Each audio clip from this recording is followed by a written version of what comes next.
All right, welcome back to the program. It's Good Morning Nigeria, live on the network service of the NTA. If you've just joined us, you're right on time to catch on with our conversation for today. And it borders on 22 years of uninterrupted democracy in Nigeria. But to set the tone for our conversation, let's listen into this background that put together by our correspondent, Tekene Ndulue.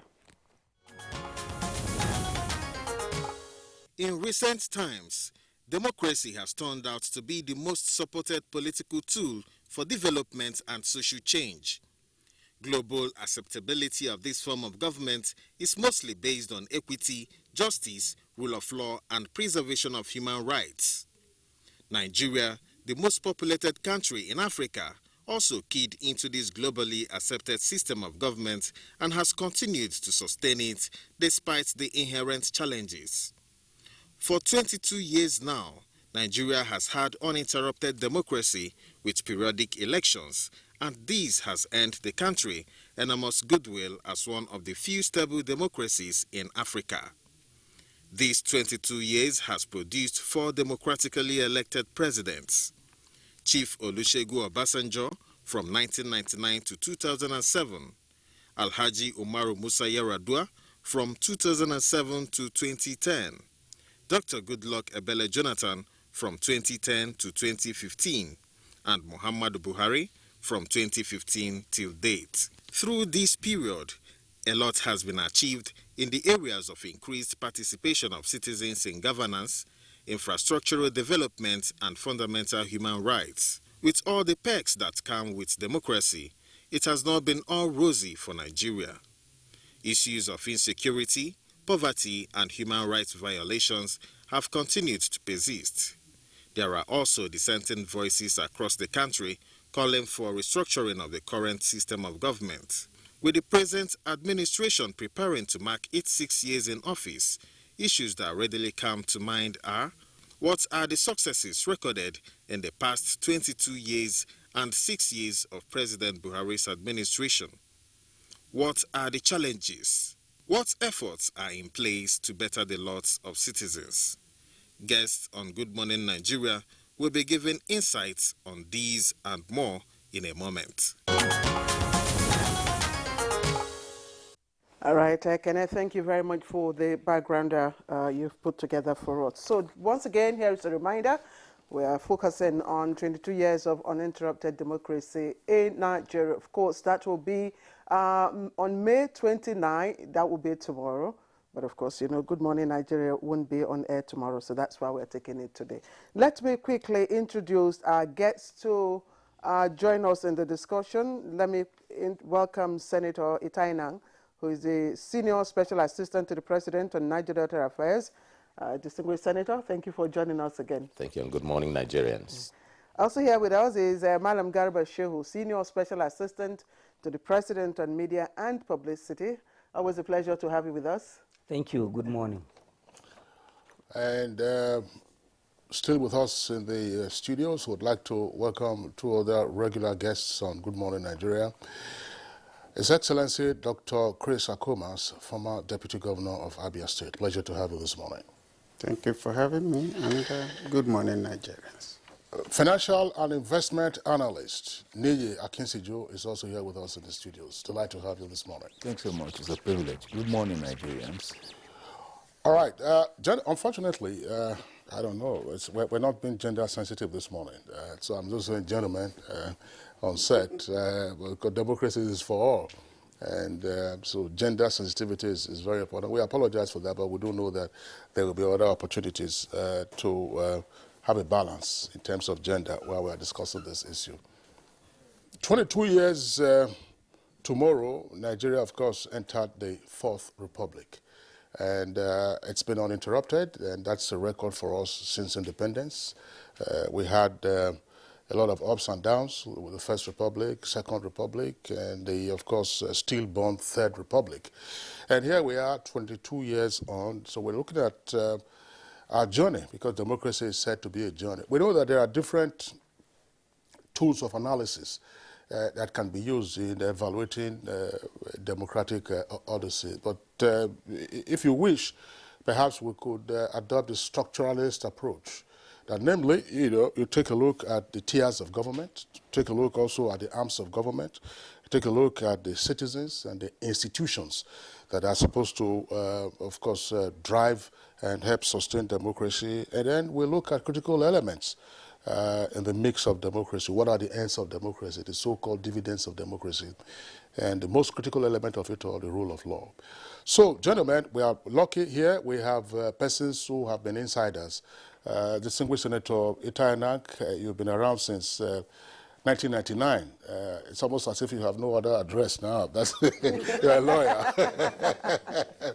And of course, His Excellency has also been in the executive branch. You've been in the legislature as well as the executive branch right now. So let's begin with His Excellency Dr. Chris Akumas, evaluating our journey 22 years on.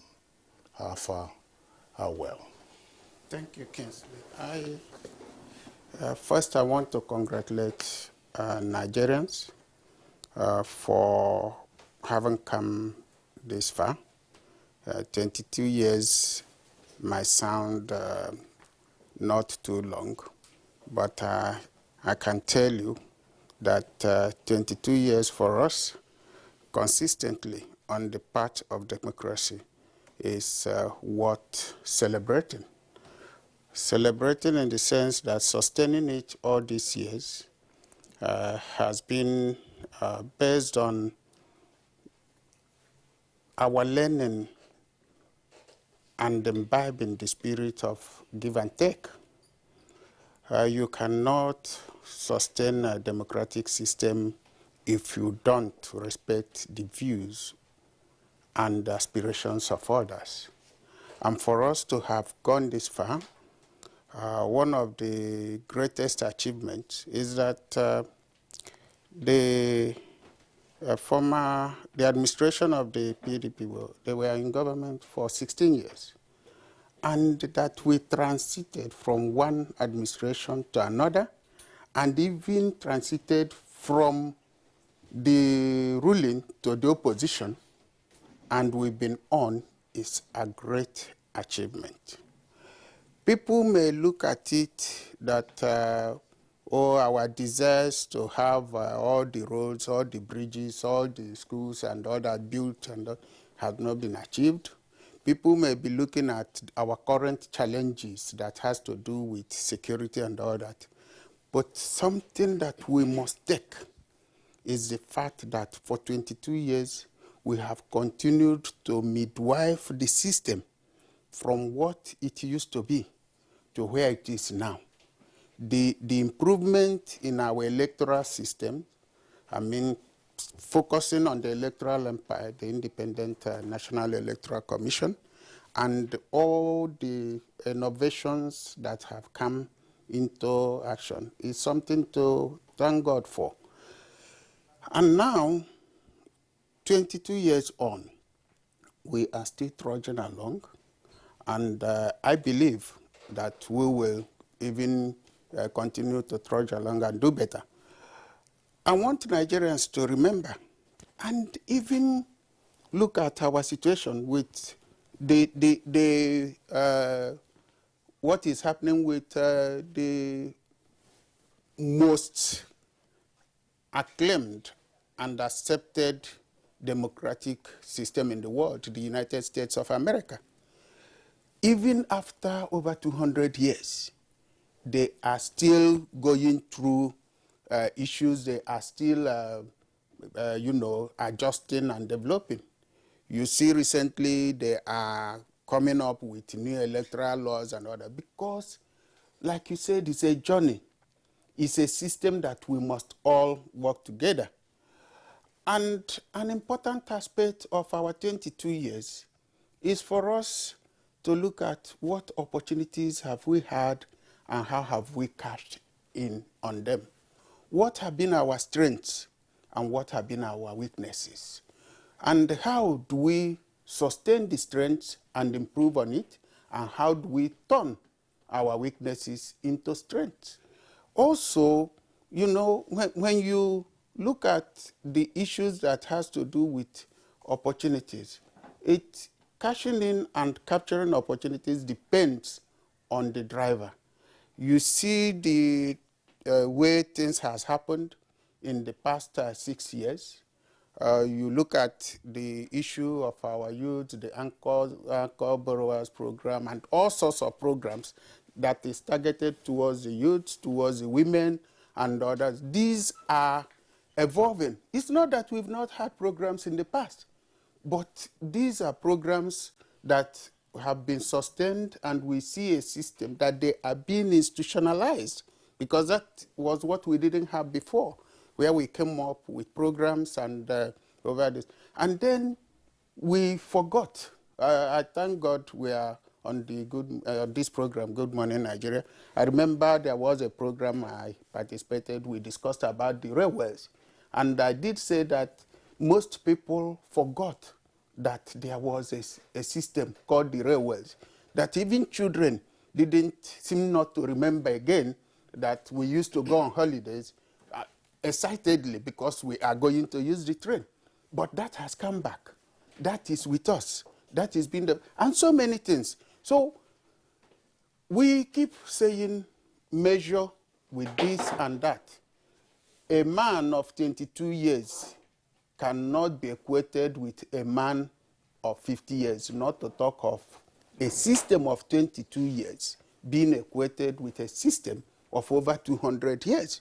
But you learn, and because you are learning from an existing system, you try to speed up your own progress and development. So generally, I will say we have fared well, we've done reasonably well, but we still have a great room for improvement, and I believe we have the capacity, the capability, and the wherewithal to improve on the systems. So that is what I said.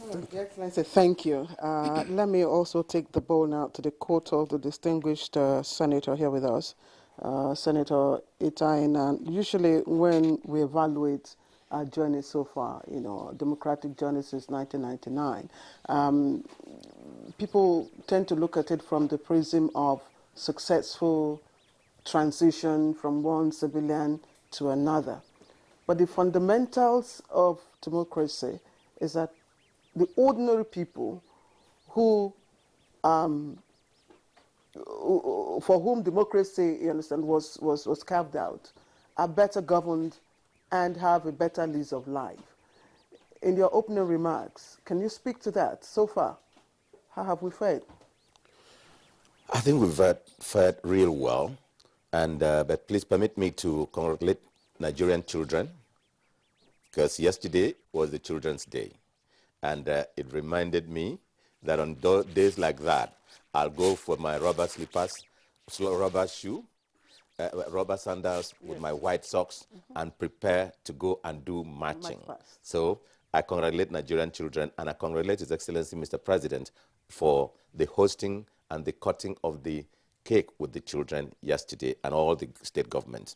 Let me also congratulate Nigeria for 22 uninterrupted years of democracy. We've fared well. It doesn't matter the challenges. There is no journey in life that doesn't come with challenges, no matter how blissful it is. Now, are we being governed well? Yes. Have we had the dividends of democracy? Yes. Have we had challenges that come with democracy? Yes. Have we had all the things that has to do with development challenges? Yes. And have we been able to overcome them? Yes. Now, in terms of governance, I have always maintained, perhaps even sometimes on this program, that when people talk of governance, they look at President Buhari and the federal level. They don't think that governance starts first at the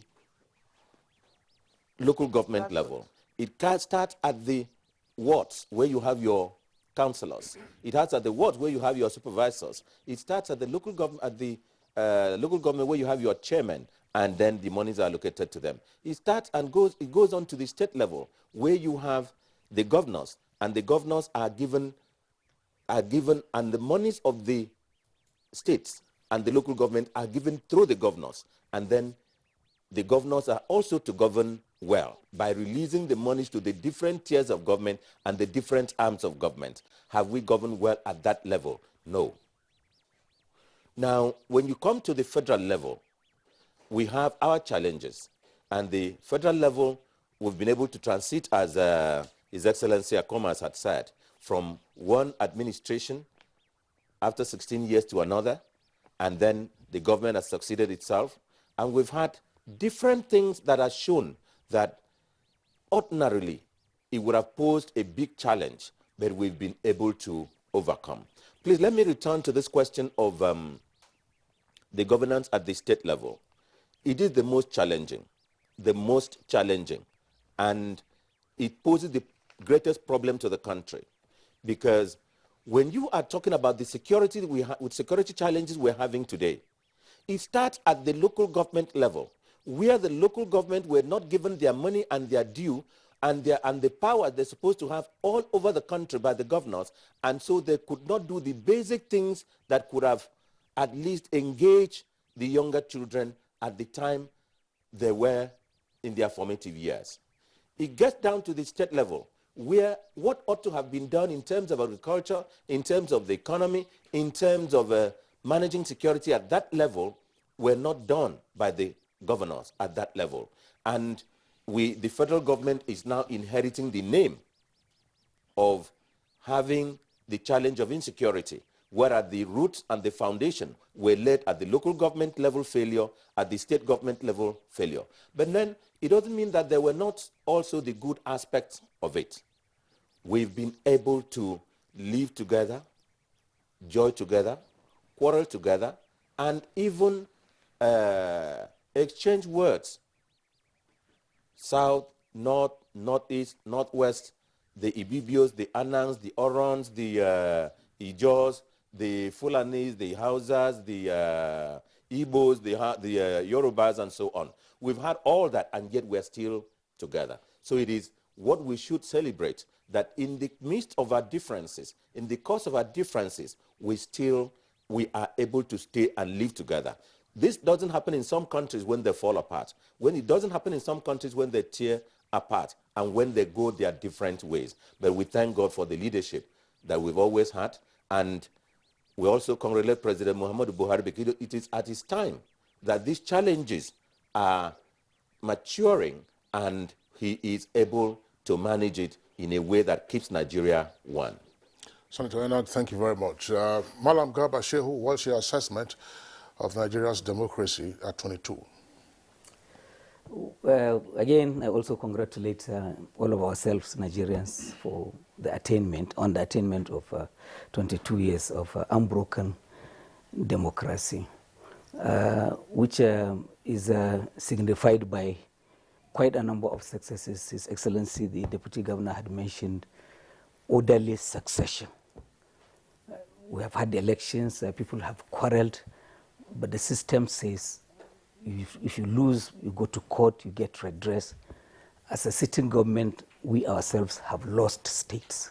We have lost parliamentary seats, and nobody is fighting over these things. So that's the key thing we have achieved. The involvement of people. That's what the democracy is about, getting people involved in the governance of their day-to-day affairs.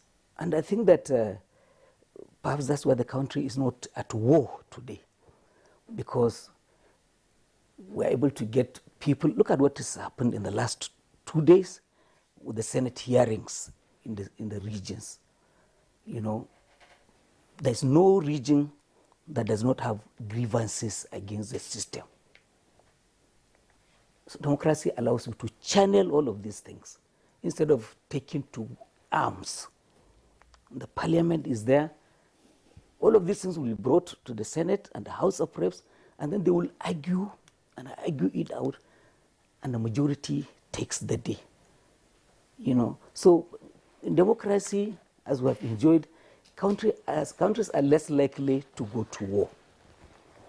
Now, in addition to also this, economies tend to grow faster. Back in our school days, I remember reading about Professor Arthur Lewis, who once said, the the success of a given economy is prorated with the level of freedom in the given country. Democracy gives everyone the freedom to pursue whatever they want within the limits of the law. It provides equality. That one man, one vote is so, so important because it levels everyone and brings you to the same level. Man, woman, whatever, their own ethnicity and background. And we're able to hold the governments accountable to the people. Under the military, how could anybody imagine a situation in which, look at the kind of things parliamentarians, questions they ask our ministers. In fact, even the president is called to account. Governor is called by the parliament. Well, we see less of that, and Senator Enanga has spoken about that, the weakness of the parliament in the state level and the destruction of the local councils, which is a big minus, for our democracy. But this is also what the president has tried to correct. The 8th Senate had done the Constitution Amendment. In a normal circumstance, there would have been compliance with this issue of independence, financial independence for parliaments, for judiciary, and local councils. But because the governors didn't heed this, the president found it necessary to now institute Executive Order 10. And is now saying, you must. And it's still being fought. So yes, we have achieved quite a lot, but there's still some distance to cover. But the important thing is, we have accepted democracy as a system of government. It is a self-correcting process. All right, Madam Garba, thank you for your opening thoughts, and indeed, I want to accept all the congratulations coming from everybody, but that's basically because one of the greatest achievements is to be alive, and that we are all alive is a great thing indeed, and all that. So, Mr. Nee, bearing in mind that peace is no longer seen as only the absence of war, and Madam Garba has told us that democracy presupposes peace. I mean, democratic nations rarely, go to war. In 22 years, because I don't want us to fast forward to now, because he has already taken us to the present administration, but understandably so. Within the past 22 years, what would you single out as a fundamental shift, a paradigm shift, from what we used to be? Thank you very much. Let me also include my congratulatory message. So I won't be out of this talk. But yes, what has been the fundamental shift? I think it's principally the theme of every submission here, the transition. Some of us were on the streets, before 1999, and we know what it was, the atmosphere of low or less freedom was enough constraint, even in terms of creative engagements and all that. So the major shift is actually we've transited from military to participatory democracy, and I think we need to underscore that. You have various shades of democracy, but in this case we are talking of participatory democracy, and we have gone further, to move from ruling party to opposition winning and triumphing over the ruling party at the national level and all that. Well, as far as I'm concerned, those are the requirements and expectations of a growing democracy. Ours is an emerging democracy. But for me, the truth is that we have not served the purposes of democracy, as you've noted, especially on how it impacts on the ordinary Nigerians, especially up to 2015. When the new leadership class, emerged in 1999, I think they came actually with an hangover of the military era, forgetting the reason for that democracy. Democracy is the rule of the people, by the people, for the people. And the people is supposed to be the people in majority. And therefore, if you are coming into a terrain like that, there's a need to understand the major characterization of that jurisdiction. By 2000, what defines the Nigerian environment was poverty. we had more people that are poor, you know, within the Nigerian domain. So I think leadership would have given focus, you know, to lifting Nigerians, so many Nigerians out of poverty. And fortunately, either Providence smiled on us. We had exponential increase in the prices of crude oil, which was our mainstay, from which we got more than 80% of our earnings between 2000 and 2013. By 2004, the NBS did a head count of poverty ratio in Nigeria. 54% of Nigerians were living under $1 a day. And we had a population of just about 130 million at that time. Yet our economy was showing growth. By 2002, we had a 5% GDP growth. If we had that now, we would be jumping all over the places. Yes, we had 5% growth, GDP growth by 2002. By 2010, that growth had moved up to 8%. But the funny thing is, at 8%, you had more than 100 million Nigerians living under $1. That's the contradiction of that scenario. You had this high GDP growth and these high numbers of very poor people. What it translates to principally is that that growth was not reflecting on the poor, on the number of poor. By 2012, we had gone from that 100, and I'm quoting NBS numbers, we had gone from that 100 million to 112 million, you know, living under $1. Now, of course, the World Bank changed the templates of measuring poverty to $1.90 by 2015. You can only imagine if it had been that ratio that was, template that was used to measure, to measure poverty before then. Virtually all Nigerians will be living under the poverty line. So what I'm trying to say essentially is the resources of states managed by civil governance did not reflect on the Nigerian people. Perhaps until 2016. And unfortunately at that time, there had been a reversal of fortune from where we made our earnings, you know. So perhaps I just stayed there, but for me, we are talking of misses here. There's been a huge misses, and we need to do a lot to catch up. I want to know when we'll get that opportunity to have the kind of resources we earned between 2000 and 2014, so to speak. Okay, thank you very much, Nuya Akinseju. We will return to the subject matter of the adequacy of the management of the political economy in the 22 years of uninterrupted democracy. Once again, let's bring in the former Deputy Governor of Abia State. A common observation about our Fourth Republic is that the challenge isn't so much with the principal instruments for the operation of the democracy, but that we have a major issue with the operators of the system. And that's why, some of the examples have been cited, that the issue is so much with those who have the levers of the institutions and instruments of democracy in their hands, which is why we're having this yin and yang, go forward, go backward. And when we look at the critical numbers in terms of human development indices, we are a laggard. What are your thoughts? Thank you. I think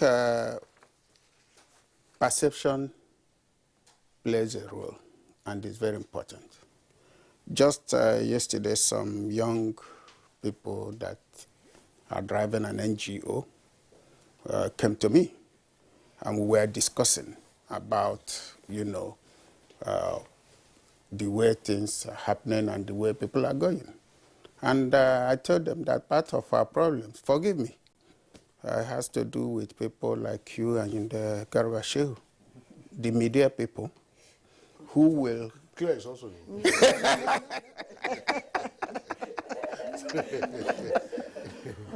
Who will help certain things, leaving out very critical areas and issues. And when that is hyped, people tend to lose focus because you are molding opinion, you are giving perception, and people perceive certain areas. My good brother and friend here, Senator Tana, talked about what happens at the subnational level.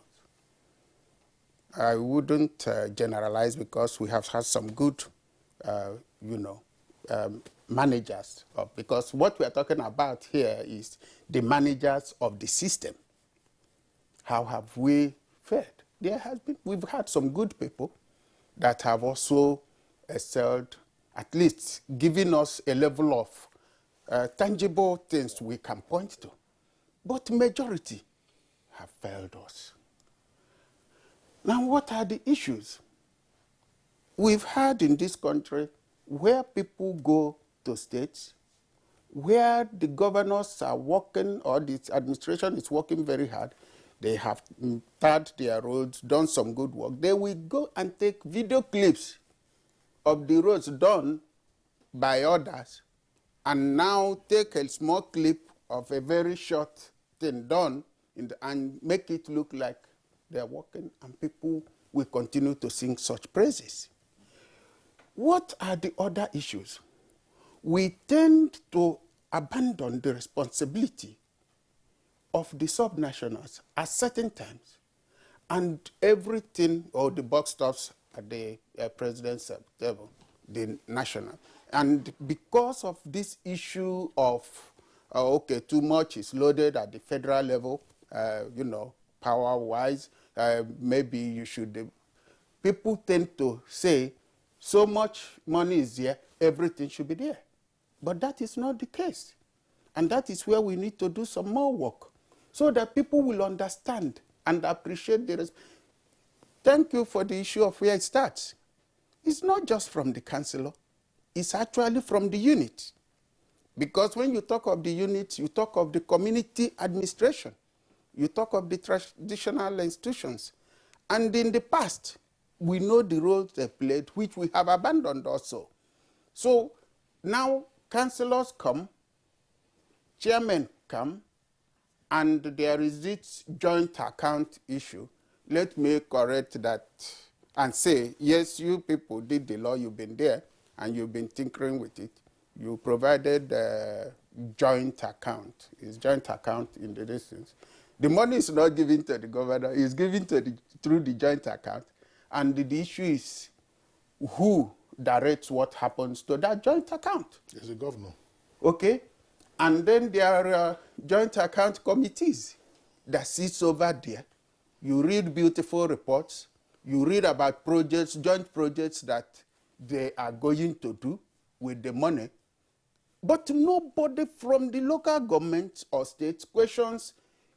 On the records, we have seen that the Joint Account Allocation Committee for my state have allocated XYZ to be done in my local government. The money is gone and nothing has happened. Nobody questions that. But when we ply the federal road, there are potholes. Of course, we see that, we shout, everybody talk about it.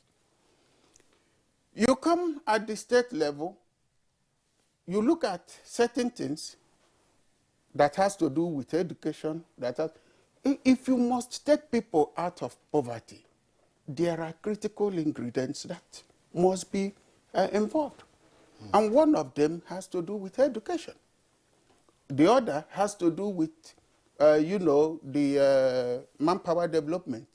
The other has to do with the programs was talking about. And then the major aspect, you must provide people that confidence to have trust, to trust in the programs and things you are doing. When people are aware that if you budget and promise that this is what you are doing with their money and you do it. When you tell them to pay taxes, to do this, they respond. But when you now make everybody, and unfortunately, Kingsley, something that we must take note of, unfortunately, certain emperors, you know, you've used that word, yes, certain emperors at the subnational levels purposefully structure their systems, work towards impoverishing the people because they believe, some believe, that that is the only way to control them, yes, to keep their loyalty. And that is hitting us all because I am in Abuja, I'm working at the national level. I come from somewhere, a local government, a village somewhere, just like... You know, Dr. Akobas, thanks a lot for the examples you have cited, but the core interrogation, and I'm coming back to Senator Itai Enang, what informs that mindset that delivers the unsavory examples that you have cited? Senator Itai Enang, why is it that in general, according to the comments that we've had, about the operation of our democracy in 22 years, that we have persons who have done well. We also have largely, according to the observations, who are more interested in self-dealing than in actually ensuring that the sinews of democracy are fortified and that the ends of democracy are truly delivered to the people. Thank you very much, and let me appreciate his delivery. And thank God he's been there. And I will repeat the word he has used, emperors. I want to apologize to those who will be hurt. The governors, past and present. Some legislators, past and present. Some ministers and commissioners, past and present. Why? People seem to go to the office not with intent of delivering on or serving people, but for the purpose of showing that I have arrived. They go into the office not with something in the head that they want to do for the people, except what they promise, but to show that it is my turn to build or build a house in all those places, Banana Island, go to Asokoro, Asokoro is gone, go to Guzape, go to here, have one here, have one there. The Nami. You have governors in these states, in this country, who drive in one convoy, they go out, 4 bulletproof cars or 5, with 6 or 8 outriders, motorcycle, BMW motorcycles, 4 in front, 4 behind. You must know that I have arrived. You have governors who, when they want to go out, you must sound the siren about 20, 30 minutes. You have governors who you must go in, a vehicle must go in advance to say road open. Road closed. And then they have road open. That you have. Who were you? Who are you? Who were you before today? This is what is causing insecurity. It is the mindset that people go into office, and it is the behavior of political office holders that has caused the insecurity today. That men, boys, girls, ladies rather, boys rather, have gone into the bush, opened camps, and opened their living place there. And we are now all victims. Now, I believe that the essence of being in government should be to serve the people, not to be served. The essence of going into government should be that I feel something is wrong, that I want to go correct it. I feel that there is a program in agriculture, in education, in industrialization, in managing the economy, in creating employment, that I should go and deliver, not to go and show that at least is my turn and it's the turn of my people. Some go there without the least idea. If you ask some people in government, minister, legislators, commissioners, what is your policy on education? They can't make a complete sentence about it. What is the situation that you are finding in the agricultural sector, and what will you do to improve it? They can't make a correct statement about it. How will we manage the economy in such a way that our naira will gain in favor of the dollar? How will we produce in our country so that we don't put pressure on our economy so that we are importing? And if we import, our foreign currency will die down. I have been running after one program for the past many years, getting Nigeria to refine refined petroleum products. And I have been running and trying to convince Nigerians and the managers in that sector that it is possible to have refined petroleum products in Nigeria. But the entrenched interest in those areas will say, no, you are coming to spoil what had been our market, because this market has taken a lot of people. One of them even told me, look, there is no oil, crude oil, to give to these refiners because we have sold our oil in advance. So there is no oil. So don't worry, I know when you want to bring thinking into governance, most of them believe that it should be the way it had been. But we are paying all for it now. We are all today paying for it. You can only walk a little bit in Abuja. Most politicians can't go home today. I apologize those who will be hurt, but most of them can't go home today without 2-3 truck loads. Is that where we came to find? Yes. Is that what it was? Is that what it ought to be? Those men that you left behind in planning for them are now planning against you. Distinguished, you have rightly talked about attitude and behavior of those in governance, of the operators of the democratic institution. But something must have given for that to happen. There must have been a vacuum. But before I want to return to His Excellency, because earlier on you made a statement and you referred to Kingsley and Malam Garba Shehu, that's the media men here. When you talk about peddlers of fake or misinformation, I'm sure we're, both gentlemen here, including myself, we are not part of those peddlers of, fake or misinformation. But regardless of that, this is a now thing. It is a more recent thing. We are looking back 22 years. And I would like you, because you're one of the operators, you've been a deputy governor, you've been at the helm of affairs, I'd like for you to tell us what or who is responsible for the inability of the emperors, of which, I'm sorry, Your Excellency, if some governors fall within that, concept. Yeah, yes, you're one of them. It will be a deputy emperor. So please, can you tell us? Thank you. Yes. I wasn't talking of peddlers of misinformation. But before I come to your to answer that question, there was something Senator Tanan said, and you said you will come back to him on that. Yes. Before you go back to him, I want to make a comment.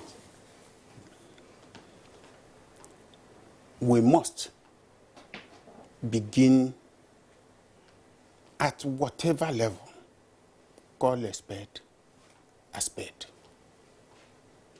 If we want to progress well and improve the system.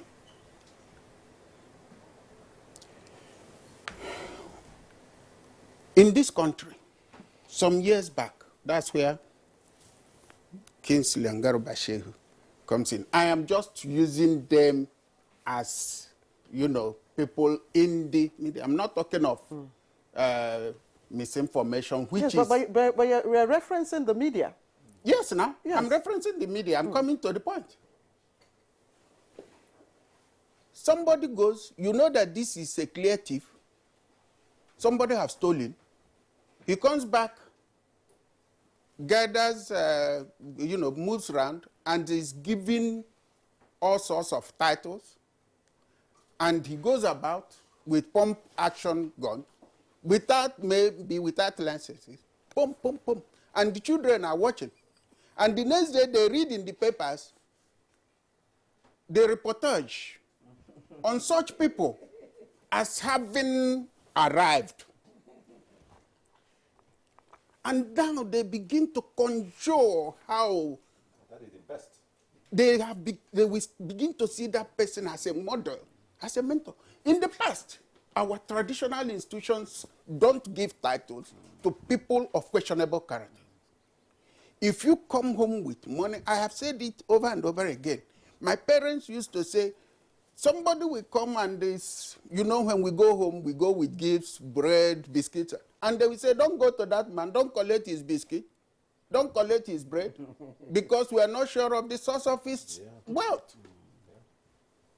But why those people, why parents are reporting that and saying, the man is on the screen as one of illustrious sons. The person is in the front, on the front page of newspaper, our dailies. And you are telling the young ones not to think that that person did well. And then they will tell them, they will see somebody who has gone to school, suffered through the rigors of passing through the universities. They will tell them, you see, so person wasted time educating himself. He didn't come, we show him how to make money. Come, we will show you how to make money. The young ones follow such people, and as you continue to push them up, reporting them as successful, the young ones see such as successful. So, that is what I'm talking about. Also, in the past, if you're in the civil service, even if you are given a chieftaincy title, you don't go brandishing it. You don't go closing roads, closing markets for, coronation or title parties and ceremonies. You talked about the way we live. I have arrived. This is part of it. And what happens?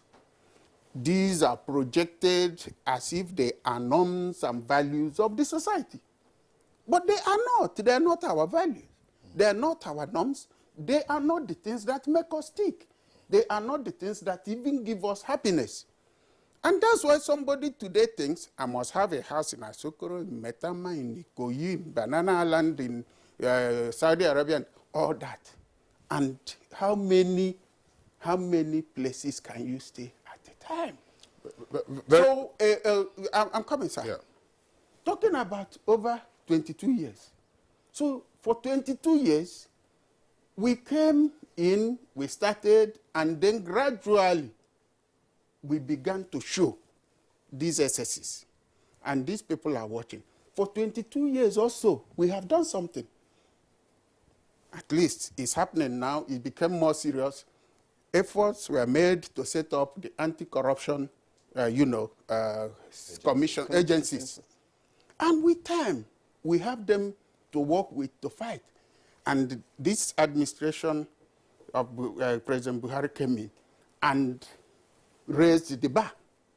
Today, people may not be doing things as expected and as required, but there is some fear that if you do this and that, if EFCC is not after you, ICPs might be after you, or this and that. That is also something. We have not gotten there, but we are moving. Okay, thank you very much, Dr. Chris Akumas. Once again, Malam Garba Shehu, you were there from 1999, it is in the executive branch. Some persons, were of the view that initially, when the Fourth Republic took off, part of the mindset of the managers who were then given the business of running the country didn't imagine that the system was going to survive on account of our previous history. And so that was used to explain their behavior in terms of all these mindless acquisitions and then the reckless management of the economy. But now, the system has stabilized considerably. Is it possible for us to now begin to infuse greater ideas, greater thinking, such as Senator Itaina was talking about, to recognize that your plan A is for Nigeria, your plan B should be for Nigeria, your plan C should be for Nigeria. Aragaba. Well, let me begin by saying, first of all, I wasn't there in 1999. I came in 2003. No, if I said that, the fourth estate of the realm, yes. And the 6 months into office, I was sacked. So let's settle that. So it wasn't particularly a good moment. I wasn't there. Yeah. Yes. But I think that, all of the things that we are saying here also are criticisms that have been made against democracy as a system of government. This lack of clarity and dedication to majoritarian interest. Rather, people who are elected, they serve elite, family, group interests. And so, and this is happening all over the world. And I think that the Nigerian citizen, the Nigerian voter, has reacted quite very well, competently, to the unfolding situations. We are a young democracy, we are just 22 years, but look at the rate at which, our voters look at all of these things, acts of wrongdoing, misrepresentation, and they are able to exercise judgment. They punish elected officials by refusing to vote for them. If you look at the National Assembly, I guess the rate of return is not more than a third. Up to 2/3 of members of each parliament at each election are sacked. Nigerians have sacked governors who aspire to second terms. Nigerians have sacked a president who aspired to a second term. So we're not doing badly, especially when you see that even in the more advanced democracies, there are still scandals, there are still difficulties. Look at all of the things that have happened in the United States of America with, the Trumpian period and all of that. So we should give credit to our own people and to our system of democracy. And to say that, as I said a while ago, that is self-correcting, it cleanses itself with periodic elections. And that's the way it should be. So if we don't like them and they are not doing as well as we want, or they are preoccupied with the self-interest against bigger group majoritarian interest, they come back to you for a vote. They may not come to you for weekend to share money with the local community, but they will come back to you for the vote.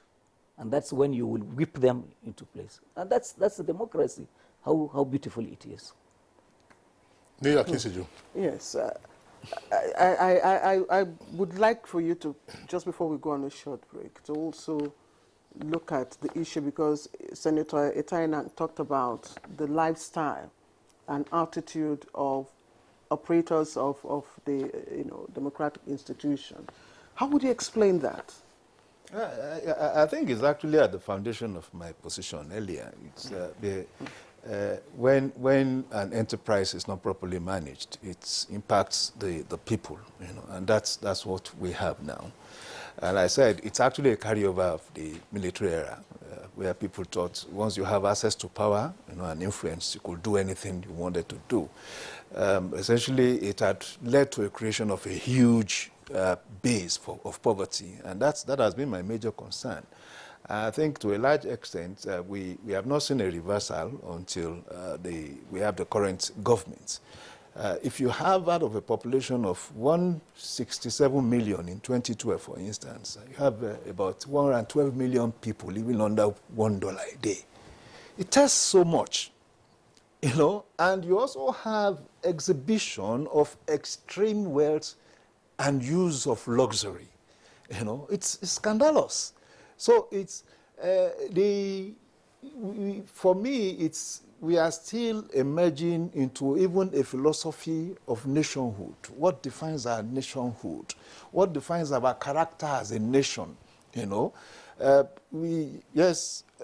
Excellency here talked about parents admonishing children not to do certain things back in those days. But parents that cannot even earn a living to sustain their households had lost authority on their children. You know, so it's a multiplier thing. So it's normally it should be the parents being the first mirror, you know, for the children. But the parents, the household had been scandalized, had been constrained by economic limitation, you know, and that's impactation of morality, of values, had been lost over a long time until we start recovering those values, you know, until we start recovering what should be the relationship between the parents and the children in the household. We would have big issues, you know, managing what we have now. And, well, for me, we can see some recovery now. If by 2012, 112 million people living under $1, we now have 82.9 million people, you know, living under $1.9. That tells me at least about more than 20 million people have been circled out of poverty.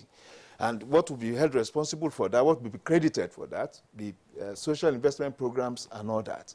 Now, is it not also in order to appeal to the subnationals to replicate what is happening at the federal level? So if we have 36 states creating social investment platforms, anchor borrowers program, other social intervention activities around the country, would we not be able to hasten the process of circling out these more people? Because the more people you circle out, the more your GDP growth goes, the more the well-being of the people, you know, is ensured. So, and of course, it should not actually be limited to the federal level alone. We should have that at the national level, and most importantly, I've been a major advocate of the functionality of the local governments. Even if the local government is not doing any social intervention, just functioning as a local government, relating with the people at that level, because that is the nearest tier of government to the people. See, the local government is responsible for primary school education. You make those schools functional. The average family can send their children to a school within 200 meters radius, you know, of the household. Okay, it makes life much convenient and comfortable. You know? I will have to pause you a while now. Because we want to take a short break. But I just want to say that if Nigeria were a human being, I'm sure that the shoulders on which, you know, that will carry it would have collapsed by now, you know, on account of the burden. So we must give credit to the past 6 years of this administration. But beyond that, it is expected that the operators of the system are guided strictly by a constitution and the rule of law. Might that be the crux of our problem? Might that be the root of the slow, you know, progress of our democratic system? We'll be right back if you just joined us. All right, you're welcome back, and it's still Good Morning Nigeria. We're live on NTS Network Service. We still have all our 4 guests with us. Let's return to them now. My colleague Claire was talking about the Constitution and rule of law. The rule of law, Senator Itai Enang, you're also a lawyer. You've been a lawmaker at both the House of Reps and the Senate. And the State House of Assembly. That's right. Yeah. And now in the executive branch. Yeah. So, how have we fared in terms of the rule of law, which is one of the key pillars of democracy? We've done very well in terms of rule of law at the federal level. But in terms of rule of law... But there was a time, sorry to interject, but there was a time there was flagrant disobedience of court orders. Yes. In terms of disobedience of court order, it is sometimes more at the state level and also some at the federal level. I used to hear that sometimes when we're in the House of Representatives on the Senate, they will say the court has delivered judgment in respect of an election petition, and the tribunal has, and they say, look, we won't swear you in until you get to the Supreme Court. You know, that is disobedience, and that is against the rule of law. You find a court delivering judgment in favor of a person, and you say, I am on appeal. Unless there is stay of execution, you are bound to obey that judgment. You go to the states, there is absolutely no obedience to the rule of law. Rule of law is not only where the a judgment has been delivered and you don't obey. Rule of law is where you have a constitutional provision and you refuse to obey it. Now, my brother, the Garba Shehu, was talking about the allocations to states, the monies of the state government and the different arms of government, and the independence of the legislature and executive arms at the state levels. The Constitution of 1999 allowed and specifically said that the money of the state, of the judiciary and the legislature should be given to through the state government. And when it goes to the state is to give the money of the judiciary to the heads of court. The state government is to give the money of the legislature to the head of the legislature, which is the speaker, represented by the clerk, administrative officer. But it has taken 22 years. It has taken President Buhari to set up a presidential implementation committee on autonomy of state legislature and state judiciary. It has taken President Buhari, when that committee worked and almost got to a stalemate, to issue Executive Order 10 to say, obey this. And it has taken President Buhari, when they refused to even comply with the Executive Order 10, to set up technical committee to say, what is the issues? And they came and we found out they found out that there was no issue. And there is a strike. And it has taken a President Buhari and the Minister of Labor and the Presidential Implementation Committee to try to resolve the strike so that monies of the judiciary and the state legislature can go to them. That is non-compliance with the rule of law. And it is this non-compliance with the rule of law that has led to the collapse in the social system, in the security system, in the economic system. It is the collapse of the rule of law at these subnational levels that has led again to insecurity. How do I mean by that? The children that are involved in insecurity today are either between 22 and 32 years, which means that at the time at the time the democracy came, they have maybe been 5, 6, 7 years. What was the educational system that we put in place? What was the engagement and economic system that engaged them? If we did engage them at that time when they were 7, when they were 5, engage them in education, engage them in their parents in economic sustainability, engage their parents and did not act like gods, they wouldn't have been driven to the bush to go and form camps and form governments. Now, some of them were born 22 years ago. That means they were born to see democracy. What did we do in terms of rule of law, which would have allowed them to be in the net of education, psychological orientation, which would have made them show love to fellow human beings? So, rule of law is, how did we even treat the local government? How did we even treat public office we hold? I've addressed that. So, rule of law and the collapse of conscience in governance is what has led to where we are. And we have to go back. My people say, if you want to stand up, you can only go back. You can only stand up from where you fell. You can't fall here and then go and stand up there.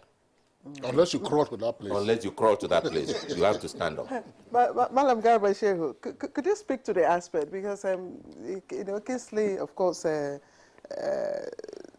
to, correct the senator, of course, to bring it to your notice that there were times that even at the federal level, there were abuses of rule of law. Could you give us, an idea at the federal level, those times where there were abuses, what prompted that? Well, I don't know whether I can defend what happened before our administration, the Buhari administration, did come in. Because before that time, there were flagrant and deliberate, refusal to obey the courts. And the examples were so many. People detained, political opposition, detained without trial, and the courts would say, release this or that person, and they were not released. State funding, like you had, the incident with the Lagos government, funding belonging to the third tier of government withheld at the center. Supreme Court said pay, and the government at the center refused to pay. I want to think that the current justice administration under Malami is governed by a global philosophy which places national interest above individual interest. Where an individual's interest, that right belonging to them, even though justified by the court of law, threatens the interests of the larger majority. Now there's a caveat on that. And in some instances that has been misconstrued to mean a disobedience at the center. But by and large, perhaps with regard to the rights of citizens and respect of the law, this perhaps is the healthiest administration you've ever had from 1999 to date. In terms of? Respect for the courts and the respect for the rights of citizens. Because as it is, you don't have political detainees in this country. And we have talked about transgressions a while ago. By journalists, they're often the targets of dictatorial regimes, even countries pretending to be democratic. We don't have journalists under detention or under any form of investigation for all of these years. Once we have a problem, we probably need to do something about those transgressions. But the governing principle is that the due process of the law must be followed in dealing with all of these things. All right, thank you very much, Malam Garba Shehu. Naya, I don't know whether I will come to you. I wanted to ask Dr. Chris Akumas this question because the point has been made in passing in terms of the institutional strengthening for our democracy, which has to do with the conduct of elections, fairness, freeness, and credibility of such elections. Let's not deal with the issue of elections at the subnational levels, which is to say elections into local governments. It was a topic we handled on Good Morning Nigeria only a couple of days ago. And of course, the verdict is that we are having virtually no elections at that tier of government because the state independent electoral commissions are not up to scratch, mostly. But let's concentrate on the federal level, which is to say what we have seen at the national level. There were times in the early years of the 22 years of the First Republic, of the Fourth Republic, when results were written from ECAT were written in some quarters, rather than those actually announced or declared by the electoral umpire. But over time, we have seen a dramatic improvement in the freeness and fairness of elections, and the courts have also played their own role in deepening our electoral jurisprudence. How do we build on this to ensure that if it is Naya Akinseju that the voters want, he is the one who actually gets elected? Thank you very much. Now we are coming to the point I made when we started. I said that when there's a system, you watch out for the opportunities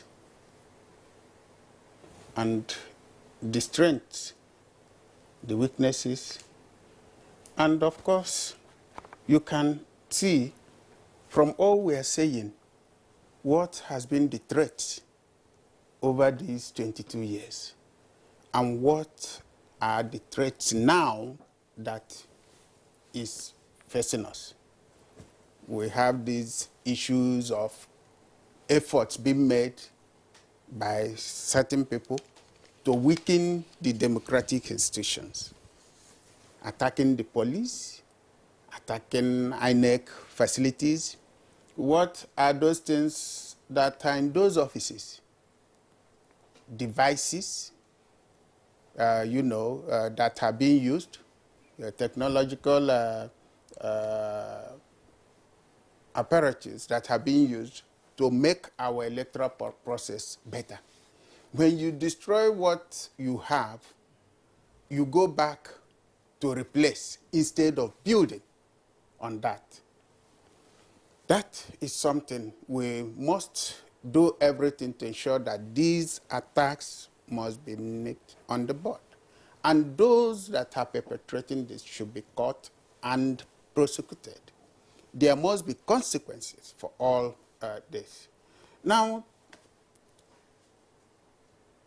in the past, it used to be something for, during the elections, to have people that snatch ballot boxes. But it's no longer the case because it's waste of time, snatching ballot boxes. And we moved from just using the card reader to confirm that, yes, this vote is actually, to now sending the voting messages as it comes from that point. All these have continued, and the system is improving. But we still have more to be done. The other aspect is the voter education.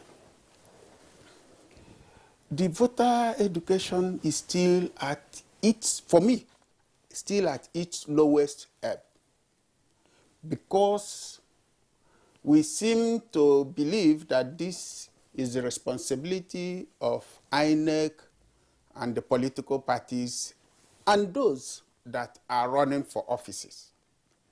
Thank God for the NGOs working with electoral, on electoral matters and working on electoral reforms that have come up. But voter education should permeate to the, our local gatherings and churches and traditional institutions. He is a typical example of what should be. He was a councillor. Yes. So, and during the time they were councillors, they came up with, what's that here, law at local government? That bylaws. Yes. And bylaws were obeyed. They came up with bylaws. And having that experience, he went to the State House. That is one place that I thank God for what is happening and the efforts now being made to give them some level of financial freedom. I'm telling you, that is where we have critical problem. If we can get the state legislature strengthened and able to say no, do it this way, and they stand, and nobody removes them, because the issue is, it's easy to remove any speaker or functionary of the State House of Assembly by the governor. Just as when you said Deputy Emperor, I laughed because, I had to resign. Because the deputy governors, we've been to the national conference to present our matters, and we are still presenting. Because over time, if you just do him, you are gone. You are gone. Impeachment. Yes. Including one in Enugu who was removed because he ran a poultry behind government house. His own self. Although the court reinstated him. This and the people keep on repeating spare tire, there's everything. So what I'm saying is, as we are in this process of constitutional amendment, as we are in the process of amending electoral laws, there are critical areas that we must touch. Let me tell you, we are all saying the local government needs this, need. If we don't solve that problem of the state independent electoral commissions being able to organize a free and fair elections that is in the public good, we will still be having problems. Gentlemen, we have spent our time. I think we have just about 3 minutes. Oh, okay, I'm told it's just less than a minute. But Mr. Kinch, you are a financial analyst, a financial expert, and earlier on you were chronicling, of course, the poverty line, and of course vis-a-vis our financial standing, and then you got to 2016 where you said you know, we made some progress, but for paucity of resources. Now, the agitation, or those who agitation for a change, are saying, look, to even address the issue of resources, we don't need a review of the Constitution. We need a redraft of that Constitution away from the military. What's your perspective? If we have such a short period, I don't know how we are going to start on that. Just give us an idea of what it is. Well, for me, to start talking about a redraft, I think the foundation of any jurisdiction is sovereignty. Who and what is the prevailing sovereign as at this time? So if you are talking of overhauling, of throwing away what you have, who will be responsible to do that? And of course, who will be responsible to call, you know, for the beginning of that, for the commencement of that process? Because the process itself, as it were, if you truncate it, would question the prevailing sovereign. And of course, will question the outcome of an overhaul as we are talking. Seriously, as far as I'm concerned, the Nigerian issue is not about the Constitution. It's about the spirit of implementing the Constitution. This issue with state legislature and judiciary is enshrined in the Nigerian Constitution since 1999. And we are here 22 years after. Implementation of those sections, those not even major sections, you know, we are still waiting. The local government autonomy and all that are clearly stated in the Nigerian Constitution. What funds and what the responsibility of the local government should be are clearly. What happened to them? We're still waiting for it. So now we'll have a new draft and all manners of imputation. What's going to happen to the implementations? That's to say, we're talking about the managers of our democracy. 22 years, my colleague Claire was talking about constitution given to us by the military. I often sympathize with General Abdulsalami Abubakar when I hear such comments, because he was Nigeria's last military head of state, and it was his administration that gave us the 1999 constitution. They say, no, it didn't involve us. But constitutional experts will tell you that the 1999 document is in pari material with 1979 constitution. Yeah. And of course, it also borrowed from aspects of the 1994-95 Abacha Constitutional Conference.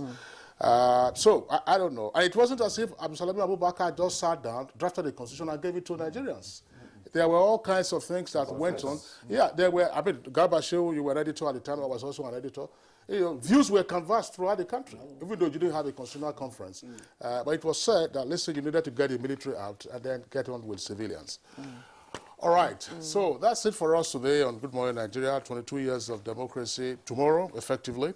We'd like to thank our guests for the viewpoints that they have expressed today. Dr. Chris Akumas, former Deputy Governor of Abia State, always a delight having you on Good Morning Nigeria. Thank you. Distinguished Senator Ita Enang, is at the moment Senior Special Assistant to the President on Nigeria Data Affairs, has been around for quite a while. Thanks a lot for being with us. Madam Garba Shehu, Senior Special Assistant on Media and Publicity to the President. It's also a delight having you on Good Morning Nigeria today. Thank you. Financial analyst and, of course, political economy analyst, Neya Kinsiju. Thank you for being with us. My pleasure, as always. Thank you. All right, so that's it on the program. Thank you for tuning in. The program returns on Monday, same time, 7 in the morning. Until then, you take care of yourself. I'm Kingsley Osadolo. I am Claire Delavo Abdul Razak, and we thank you for watching, and join us again on Monday. And always remember to connect with NTA and join in the fight against rape and rapists. Have a good weekend.